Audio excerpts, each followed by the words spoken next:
Hello, it's me Huda. Hari ini kita akan cuba try untuk mendaki Bukit Timah Hill. Sekejap Huda, you won't go through the climber alone. Hah? Tiba dengan siapa? Hi, saya Atia and today we're going to naik ke summit together. Okay, jom.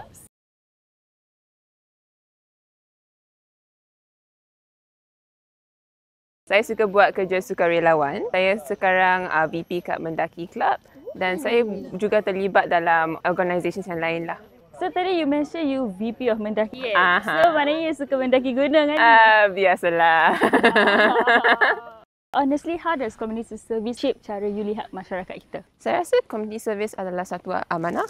Dari segi agama, kita harus berikan sedekah. Dari segi masa, dari segi tenaga, dari segi kewangan di mana kita mampu. I also dengar yang you is a recipient of MUIS Award. Apakah perasaan you bila you dapat such a prestigious award ni? I don't deserve it sebab ada ramai orang di komuniti kita yang buat kerja yang baik. Lebih dari recognition, ini adalah satu tanda amanah. Award ni bukan saja hard work saya lah. So I think like this is me accepting it on their behalf also. Oh, Yeah, it's not a lone effort. Okay, sekarang masa untuk challenge. So either kita naik tangga ataupun we go through the slope. I akan bagi dia naik the tangga. You sure sebab ini lebih panjang tau. Tak apa, saya rela pergi straight road daripada naik tangga. Saya akan mulakan challenge saya untuk naik summit by going through the slope. Ni steep steps and I'm not the most careful person.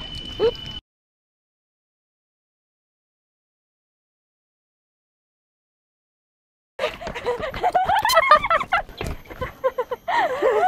Good job.